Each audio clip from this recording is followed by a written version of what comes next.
Hello board game brothers and sisters, I'm Adam Singer and welcome to another episode where I'll be letting you know of all the board games launching on Kickstarter and GameFound over the next week.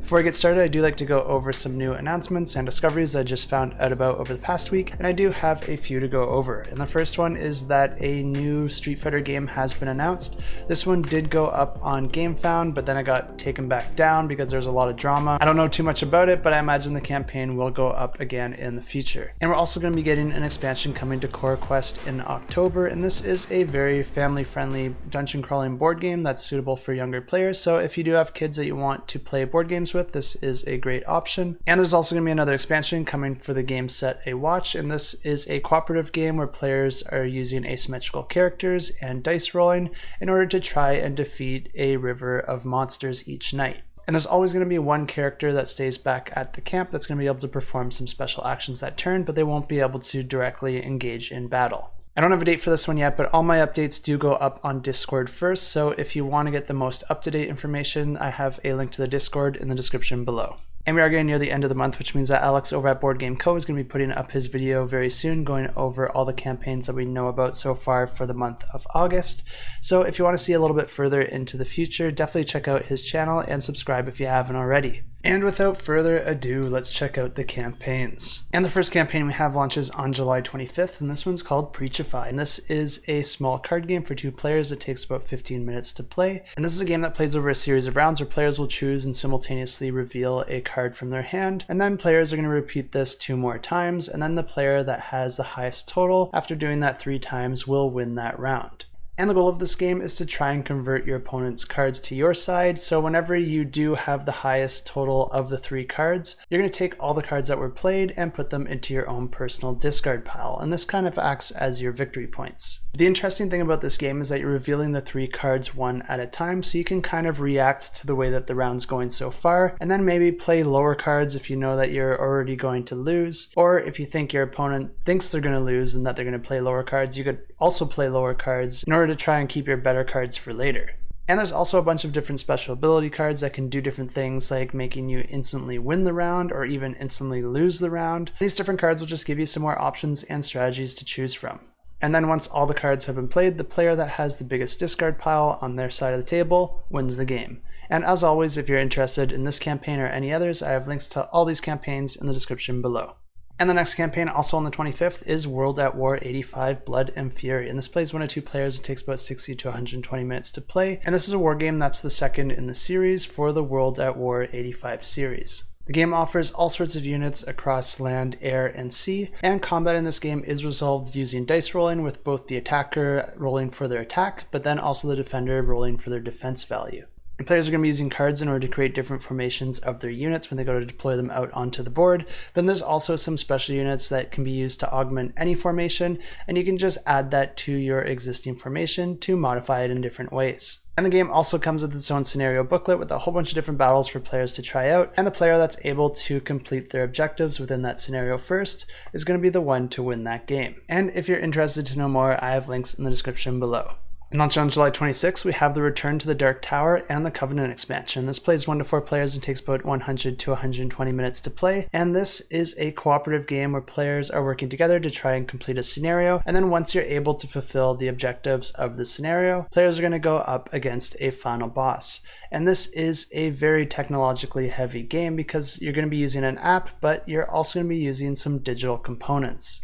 I'm normally not a huge fan of tech in my board games, but I think this one is done really well, and it brings some new ideas to the gaming space that I don't think would have been possible otherwise. And because of that, and because I think that this looks like a really well designed and fun game, this one is going to be my pick of the week. But the way this game plays is that the main board is divided into 4 different kingdoms, and players are going to be starting with some starting resources, but they're also going to be choosing an asymmetric character.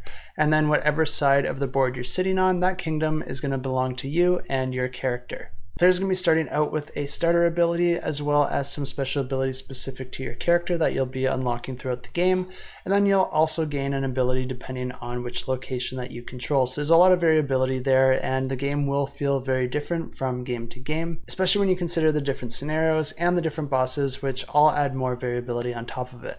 And the game plays over a series of rounds, with each round representing a month of time passing in the game. And each round will also come with 2 quests that you can try to complete before that round ends. And this will grant you some sort of benefit if you're able to reach the requirements of that quest, or it could also just prevent something bad from happening. But the actual length of a round can vary from round to round because players are just going to be taking actions one at a time until the app tells them to stop. And I really love the way that the actions work in this game because it gives you a lot of options to choose from, but then a lot of these actions are going to be grouped together in multiple groups, and then you'll only be able to choose one of the actions from each of those groups. But basically there's going to be a start of your turn, a middle of your turn, and the end of your turn. And the start of your turn is just a free action that's going to be unique to each character, and you can do this or you can choose not to. But the middle of your turn is where the majority of the actions take place because you have 3 different groups of actions here, and you can do them in any order, but these bottom 2 you can only choose one of the actions from. You'll be able to move around on the board and visit the different spaces, and then using the cleanse action allows you to remove skulls from the board and add them back to the shared pool, which I'll get back to in a minute. Battling allows you to attack enemies currently in your space, and when you do attack an enemy, you're going to be pulling them up in the app, and there's going to be a few different battle cards that you're going to be trying to resolve in order to defeat that enemy. You don't have to completely resolve it, but with each requirement that you're able to complete, you're going to be reducing the negative effects of that card more and more, and possibly even making them positive effects. And if you don't have exactly what you need in order to meet those requirements, there are a few other options because you will find different items and gear throughout the game. And these items can have different tags on them, and if they match the tags that are on the enemy that you're currently trying to battle, then you can spend that item to also help complete those requirements. Or players can use their action to visit a dungeon, and you're also going to be pulling them up in the app. And as you explore the dungeon, you're going to be revealing more and more rooms, with each room having some sort of requirement for you to complete in order to move on to the next rooms. And inside each dungeon, there's going to be one target room that when you do complete that room, you complete that dungeon. And this could grant you some really nice items or companions to help you along the way, or it could even be required in order to complete the scenario. Or if players are able to move to one of the buildings out on the board, they can use an action to interact with that building, and each building will grant you a special action or some sort of resource, and you can also spend resources to use its special action. And this is going to be a more powerful additional action that you'll get from that building, which can be used to do things like unlock more ability cards, remove damage that you took from enemies, gain more warriors, or gain more gear. And the end of a player's turn is always really interesting because this is when you get to take one of the skulls from the shared pool and then drop it into the top of the tower. And many things could happen when you do this. The tower could send the skull through it onto one of the areas of the board, or the tower could also store the skull, storing many skulls potentially, and then releasing them all at once later in the game. But also the tower could light up and rotate and do completely different things, and sections of the tower will be removed throughout the game, allowing for more locations for skulls to roll out of, or more secrets to be revealed. And this brings me back to why you want to be collecting those skulls and putting them back into your pool, because at the end of your turn, if you don't have any skulls to put into the tower, then all players lose the game. Depending on the scenario you're playing and the in-game randomness, different events could also occur at this time, but it doesn't always happen that way. And then the game continues like this until players are able to complete their objective, and then they go up against that final boss. And fighting a final boss works exactly the same as fighting any other enemy in this game, except for the boss is going to be much stronger, and you do have the option to retreat. So the way that this will likely work out is that on a player's turn, they might want to try and attack the final boss, do as much damage as they're comfortable with, and then retreat, allowing the next person to go in and continue the battle, because the app will always remember what was done and the current state of the battle and the current damage that you did do to the boss. And if players are able to defeat the boss, then they win that scenario. And this campaign will be offering all the previous expansions and accessories that were offered in the previous campaign. But this is also going to be adding the Covenant expansion, which is just going to be adding more to the game. There's going to be new characters, new accessories and items, as well as new scenarios for players to play. And if you're interested in this one, you can go ahead and sign up on the backer kit page linked down below. And launched on July 26th, we have Primordial Secrets, and this plays 2 to 4 players. It takes about 30 to 90 minutes to play, and this is a competitive deck building card combat game. And in this game, players are going to be playing over a series of rounds, and each round players are going to be drawing 6 cards from their deck, and then they're going to be choosing 3 cards that they want to play as their host cards, and then 3 cards that they want to play as their visitor cards. And each card will have multiple values associated with it, and the ones that are active on the turn depend on whether you play those cards as a host or a visitor. And you're going to be separating these cards face down into the host and visitor sections of your player board, but each player is also going to choose one more card, and that is their intent card. And the intent card is going to dictate whether that player chooses to host or to visit. This will also be put face down in front of them, but then all players reveal all their cards at the same time, and then they're all going to get resolved in turn order. And the first thing you resolve is the intent card to see which cards of that player will get activated, and then the opposite set of cards will be activated for the player on their opposing side of the table. You'll then add up the power of the cards and any modifiers, and if one player is high enough above the others, then they will win the round. And if the active player won, they'll be able to steal one of the special secret cards from the opposing player, but if the active player lost, then the opposing player would be able to take one of their played cards as a sacrifice and store it on their own side of the table. And then all the other players will be resolved in the exact same way, which triggers the end of the round, and then the rounds continue like this until either one player steals 6 secret cards or steals 6 sacrifices. And the first player to do that wins the game. Also launching on July 26th, we have Euthia, Torment of Resurrection. This plays 1 to 4 players and takes about 60 to 480 minutes to play. And this one is one that I did cover in the past, but it's also one that a lot of people are excited about, especially now that's being published in partnership with Steamforged Games, which always does excellent work. I think that's a big reason that this one is our Discord pick of the week. But since I did already cover this one in the past, I'll just go ahead and roll that footage for you now. And this plays 1 to 4 players and takes about 60 to 480 minutes to play. And this is a giant sandbox fantasy board game that's inspired by RPG video games. And this new campaign is a reprint of all the existing content. You'll be able to get everything previously released in this campaign, but it's also going to feature a few new additions like the Fierce Powers expansion, which I will get back to in a moment. And if you're unfamiliar with this game, this is a competitive game where players will be exploring a map, uncovering different tiles and quests, and engaging in different battles in order to gain the most reputation and win the game. At the start of the game, players will choose their characters, each with their own unique playstyle and skill tree for players to explore and unlock as the game goes forward. And depending on the scenario that players chose to play, the game will unfold in different ways, potentially engaging in multiple battles with that final dragon throughout the entirety of the game. Each round, the players are going to be taking turns performing actions, and in order to perform your actions, you're going to have a few action tokens on your own personal player board, and you're going to be using those to move around on the board or perform different location-based actions like mining for resources on the tile that you're currently located on, or trading if you're in a town, or engaging in combat if there's enemies, or completing any quests that you have the opportunity to discover.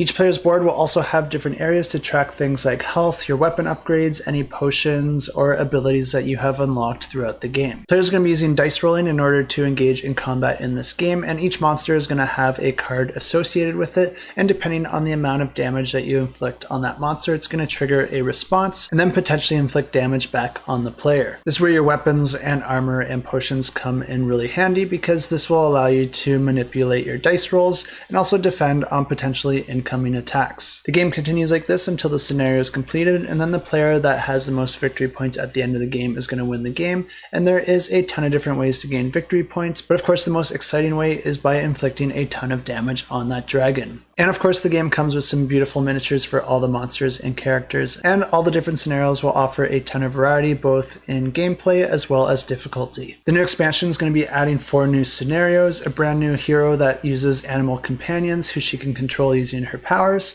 There's going to be new cards, new weapons, new monsters, and an additional type of elementals. There's going to be new map tiles and new abilities for each of the 6 heroes as well. And as always, if you are interested in this one, definitely follow along with it because it'll get you the Griffin Mini expansion absolutely for free. And if you did back the original game, you also get a €10 discount on this campaign for being a returning backer. And I almost forgot to mention that this one is also our Discord pick of the week, so give in to that peer pressure and check this one out. And launching on July 26th, we have Crimewave California, and this is a 1 versus many hidden movement game where one player is going to be controlling 3 killers out on the board as they try to get away with murder and different crimes in order to max out public panic. And if they're able to do that, then they win the game, but they're going to be going up against all the other players that are going to be playing as different private investigators, each with their own asymmetrical ability. And these players will be trying to capture all 3 killers before the public panic maxes out in order for them to win the game. On a player's turn, they're going to be playing cards and using abilities in order to solve or commit different crimes, and the investigators will also be able to roll dice in order to try and uncover evidence. I don't have too much info on this one right now, so if you do want to know more, I do have links in the description below, and you can feel free to check that out. Also launching on July 26th, we have Davy Jones' Locker, The Kraken Wakes, and this plays 1 to 4 players. It takes about 60 to 180 minutes to play, and this is a cooperative game where players are each going to be choosing their own ship and crew at the start of the game, each with its own strengths and weaknesses, and then the game's actually played over 2 different acts. And during the first act, the player's goal is to try and upgrade their ship and crew as much as possible to get themselves in the best position for the second act. And in order to do that, players are going to be moving around the board, exploring different ports and markets, but then also battling raiding and naval ships and exploring different shipwrecks to gain gold, and then spending that gold to upgrade their ship and crew. But every action a player does have a chance of gaining more attention from the Kraken, and too much attention will wake the Kraken, triggering the second act, and this is where players will be fighting against the Kraken as well as its 8 tentacles, trying to work together to fight back in a sea of ever-changing whirlpools. And this game doesn't necessarily have elimination, because if there is a fallen ship, one of the other ships can go to try and rescue their crew, and the player of that crew will be able to perform some additional actions on their turn, gaining access to certain parts of that other player's ship. And if the players are able to defeat the Kraken and avoid their watery death, then they win the game. Also launching on the 26th, we have Majesty of Dragons. This plays 2 players. It takes about 15 to 45 minutes to play, and this is a card combat game that has 5 different ways that players can try to win, and players will be essentially recruiting different dragons onto their side, trying to achieve one of those objectives in order to defeat their opponent. And the first phase is the auction phase, and the way that this phase works is that there's going to be a river of dragons out on the table, and players will be able to bid on those dragons, but each dragon does have a minimum bid that must be met in order to recruit that dragon to your side, but any other player can try to outbid you. But you do want to be strategic with the way that you place your tokens, because you can actually bid on multiple dragons, and if everyone's spending all their tokens to try and outbid themselves on a single dragon, you might be able to get another one at a very affordable price. And then we move into the combat phase, where each player will get the chance to decide if they want to attack another player, but the catch here is that the defending player gets to decide which dragons get paired up in the battle.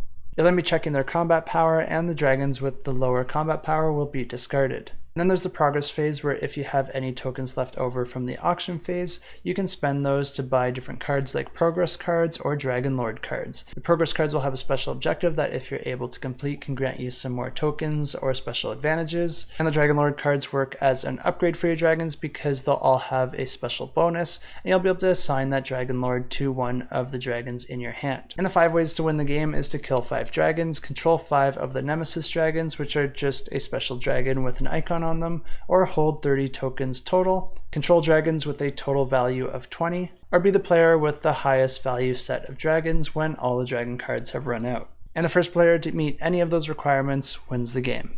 Also launching on the 26th, we have Dodos riding Dinos, Dodo Dash, and this plays 1 to 6 players. It takes about 20 to 60 minutes to play, and this is a standalone expansion to the game Dodos riding Dinos. And if you haven't played this game before, this is a competitive racing game where players are going to be choosing a track, and then each round they're going to be choosing a card from their hand to simultaneously reveal. And each card's going to have a movement amount as well as a special ability, but there's 2 types of cards in the game.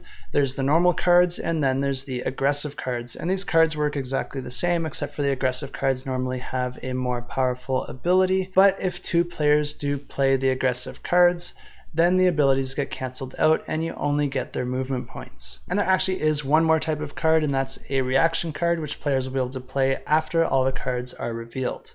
And the different cards can help yourself or hinder your opponents. And one of those ways is through a dexterity element, because there's a whole bunch of different projectiles in the game, and each one has a different way that you interact with it, whether you're going to be throwing, flicking, or dropping it at your opponents in order to try and inflict damage. And when a character gets hit and takes damage, they're going to have to discard cards from their hand. If you lose all the cards in your hand, you're going to have to move back 3 spaces and then draw back up to your hand of 5 cards. And the game continues like this until someone crosses the finish line and wins the game. But the new Dodo Dash expansion is going to be a completely standalone expansion to the game, so you can either play it on its own or you can mix it in with the core game. This is going to be adding new characters and tracks, but it's also going to be adding a new type of projectile where you can actually use your Dodo as a projectile. I don't know exactly how it works, but it sounds pretty silly, so you'll probably want to check it out, and I have links in the description below.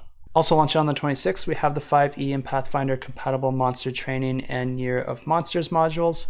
So if you do enjoy playing role-playing games, this one might interest you because it will allow you to befriend, train, battle, and evolve different monsters, and then use them as part of your party. I'm not going to dig into this one too much, but if you want to know more, I have links in the description below. Also launching on the 26th, we have Birdie, and this plays 1 to 5 players. It takes about 30 to 45 minutes to play, and this is a golf game where on a player's turn they'll be able to choose a card either from their hand or blindly drawing from the top of the deck in order to determine their stroke power. And if you want a more powerful stroke, you can actually combine cards of the same value in order to increase its power. And this game does use modular terrain in order to build up the different golf courses, but the thing that I think is really cool here is that you can actually use the terrain to your advantage, so you can bounce the ball off trees, use hills to redirect your ball and things like that in order to get the most power, but then also direct the ball the way that you want down the golf course. And players can change the length of the game by controlling how many holes that they want to play, and the player that has the lowest overall swings at the end of the game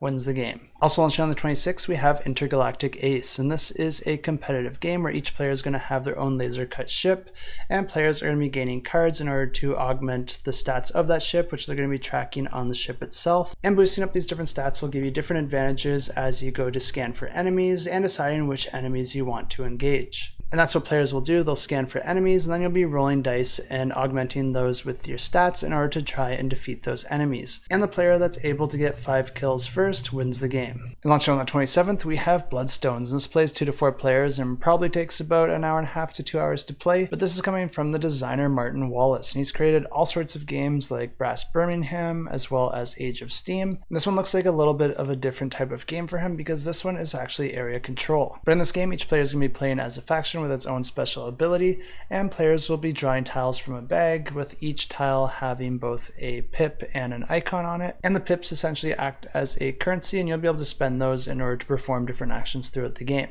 Players will start the game with a citadel as well as a few forces out on the map, and then you're going to be trying to gain victory points by winning battles against your opponents and trying to build or steal villages. In each round, players will be using their tiles to perform and pay for actions because you're going to be deciding which tokens you want to deploy out on the board, but then you're going to have to spend a number of pips in order to perform those actions, which means that you're going to be discarding some of your tokens. And you'll have to discard tiles in order to pay those pips in order to deploy or move units out on the board. And if units from different players ever share the same space, then that's going to trigger a battle. And players will be able to draw battle tiles that each have a random amount of pips, but then you'll also be able to substitute one of those tiles from one of the tiles in your hand if you choose to do so. Players will then reveal their tiles in any modifiers, and the highest value wins that battle. And at the end of the round, players can also spend their pips in order to build villages, and they're going to be drawing back up to their 6 tiles. And the end of the game is triggered as soon as all players have run out of their tiles twice, and then the player with the highest victory points wins the game. Also launching on the 27th, we have Forest Trails, and this is a roll and write where players are competing to design their own sets of trails, and there's 4 different types of visitors that will be visiting your trails, and they all have different concerns. So you're going to be trying to make your trails have a lot of accessibility, wildlife, scenic views, and information. And the way that this game works is that players are going to simultaneously roll 2 dice, and then you're going to choose 1 die to select your action because each value will be associated with a subset of different actions, and the different actions could be to draw paths, starting and end points, scenic viewpoints, area dividers which allow you to do multiple things in a single cell, or to build different facilities on your trail in order to attract more visitors and boost point potential. But then the second die is going to determine which color that trail is, and the different colors matter because to score the most points you're going to want to match up your trail with the same colored points of interest. And players will be gaining victory points for their trail length, trails with matching areas of interest, the buildings that they were able to complete, as well as from bonus objectives. And the player with the most victory points wins the game. And those are all the campaigns I have for you this week, but don't leave yet because we have an awesome giveaway to announce, and this one is for Silver Coin Age of the Monster Hunters. And this is a game that can be played competitively or cooperatively. In the competitive mode, you're trying to accumulate the most wealth, whereas in the cooperative mode, you're trying to complete a set of scenarios together. But this is an open world game where players will be completing different quests, fighting different monsters, and gaining experience and reputation, which they can use to improve their character.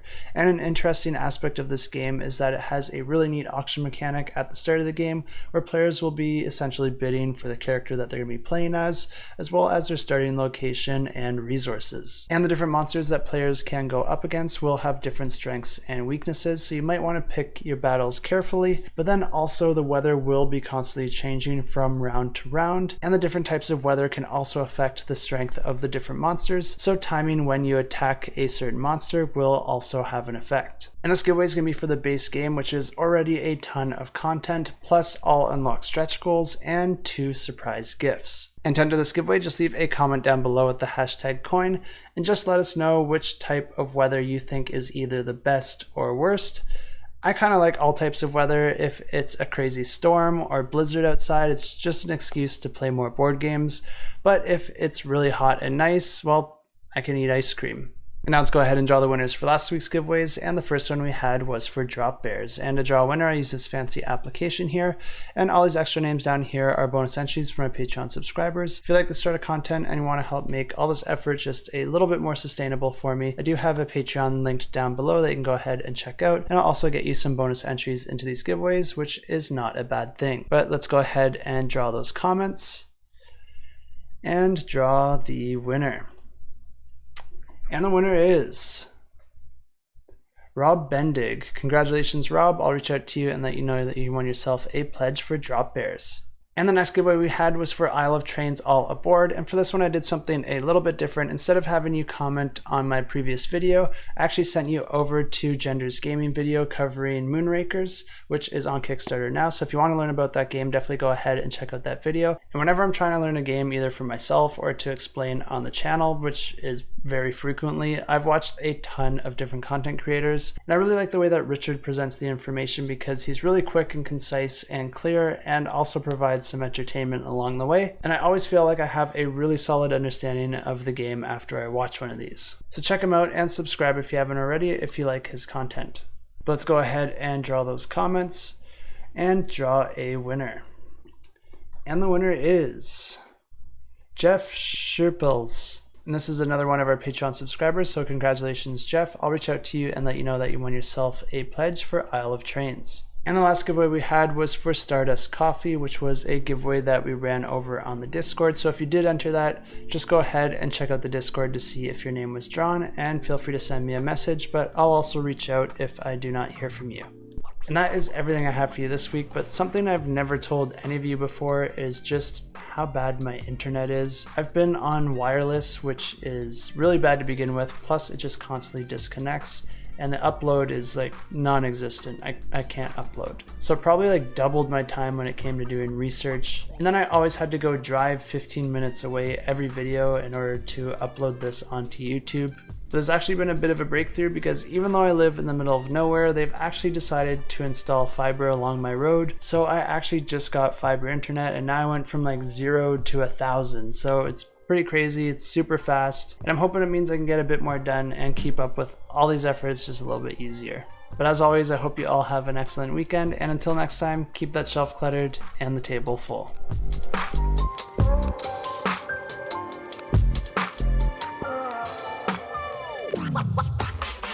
Wow.